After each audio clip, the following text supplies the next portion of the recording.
Hindi masagot ng mga Duterte vloggers, Duterte supporters ang banat ni President Donald Trump na hindi alam yung ginagawa ni Duterte at sinabi ring ibang klase ang kanyang policy dahil siya ay maka-China at iba pang implicasyong negatibo sa statement ng superpower na presidente ng Estados Unidos at ang buong Amerika. Mula nang sabihin ni Trump na hindi alam ni Duterte ang kanyang ginawa, ang kanyang ginagawa, at yung kanyang masyadong malapit sa China nung nakaraang gobyerno. Hindi may paliwanag ngayon ng mga Duterte o mas kilala o kinikilalang mga pro-China. Kasi mahirap talagang sagutin yun.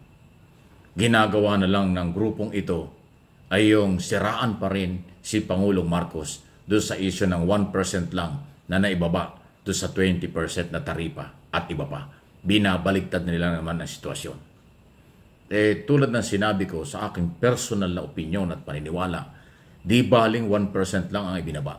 Pero mas malaking halaga, mas malaki ang magiging pakinabang ng Pilipinas sa mas matatag na relasyon between President Marcos at President Trump.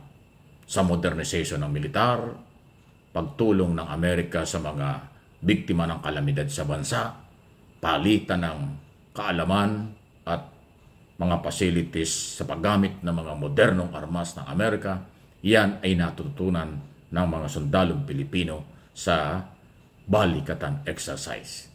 Pag-i-establish ng magandang relasyon, higit yun sa pera. Hindi yun tinitingnan ng grupong maka-Duterte dahil sila ay pro-China. Hindi yun tinitingnan ng mga maka-Duterte dahil ang gusto nila na i-establish ay yung talo daw ang Pilipinas sa agreement.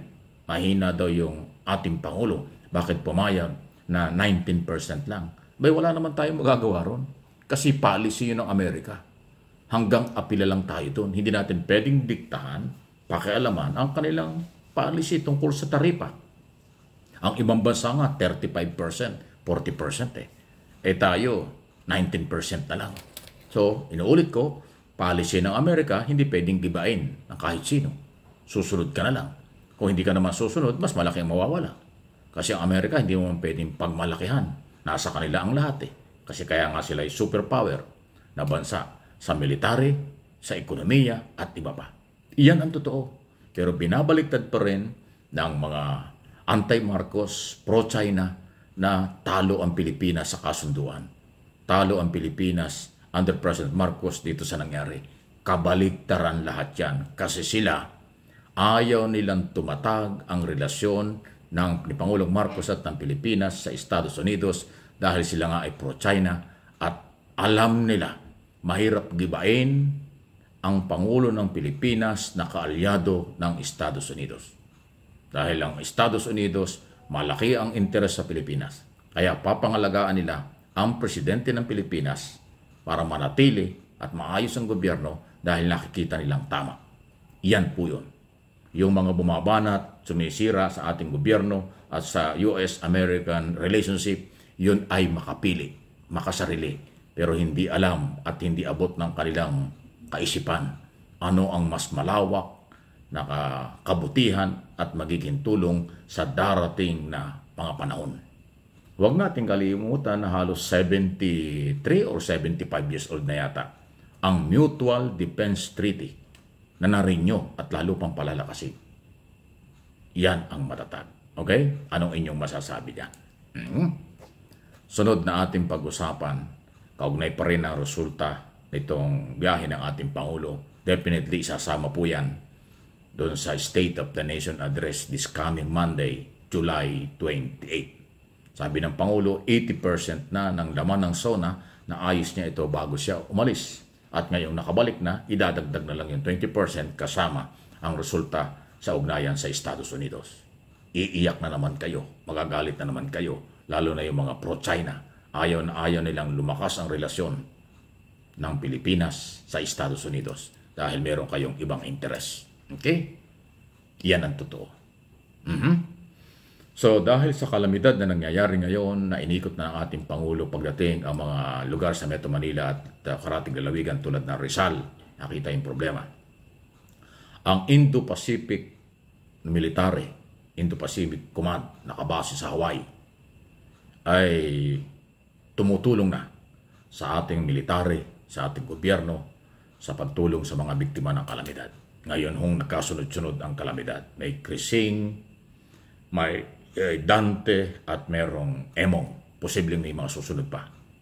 Hindi lang po yung EDCA site ang gagamitin, kung hindi yung kailang mga facilities at kaalaman sa humanitarian na galawan, itutulong ng Indo-Pacific. Okay? May malalim na ugnayan sa kay General Browner ang mga sundalong Amerikano para tayo isalba yung ating mga kabayan biktima ng flooding at ng typhoon. Dahil sabi, yung mga hindi biktima ng flooding na namumulitika lang, nang iintriga lang, ayaw nila yung galaw na yan. Pero yung mga biktima na talagang kahit sino, kahit siyang galing ang tulong ay tatanggapin, malaking tulong po ito. Parte ito ng kasunduan at pagrespeto at pagpapahalaga ng American government sa Philippine government at sa mga Pilipino. Kaya para sa nakakarami at para sa biktima ito, yung hindi biktima, yung malayo sa mga kalamidad, na naninira at minamali itong ganitong sitwasyon, alam mo na kung anong interest nila. Baka meron silang ibang paniniwalang ayaw sa relasyon ito. Wala tayong magagawa dyan. Pag saradong isip, kahit katukin mo, hindi mabubukas. Pag saradong isip, kahit anong paliwanag mo, hindi maaala, hindi nila makukuha kasi sarado. Kung sarado na, mababaw pa, ay lalo nung wala. Close talaga yan. Kaya huwag natin pilitin. Para lang sa matitino, nakakaintindi ng sitwasyon, national, local o national o international na agreement at relasyon. Mahalaga po yun. Hindi tayo pwedeng magsarili. Hindi tayo pwedeng magmalaki. Hindi tayo katulad ang Marcos administration, hindi katulad ng nakaraang gobyerno na pinagmamalaking kayang-kaya niya, kakayanin niya. Akala mo kaya, hanggang salita lang pala. Bandang huli wala rin. Ito ngayong sistema ngayon ng gobyerno, hindi natin kinakaya. Pero kakayanin sa tulong ng bawat Pilipino at ng mga bansang kaalyado. Iyon ang kailangan natin. Walang mabubuhay sa mundong ito kahit anong bansa kung walang kaalyado. Kahit ang Amerika na superpower, nakikipag-alyado pa sa mga ibang bansa. At yan ang tama. Katulad din ng Pilipinas. Hindi natin kaya ang maraming pagsubok dahil underdeveloped pa tayo. Pero ang suporta ng ibang mga bansa, nandyan na. Kailangan natin yan. Pag kinontra ito ng mga Pilipino at ayaw ng mga Pilipino, kakaunti yun. Yun yung makapili, makasarili. Kasi gusto nila, China ang kaibiganin. China ang lapitan. China ang kailang pinaniwalaan. Hindi po pwedeng mangyari yun. Iba noon, iba ngayon. Please like, share, subscribe, and follow sa ating mga channel, Mike Abe Opinions.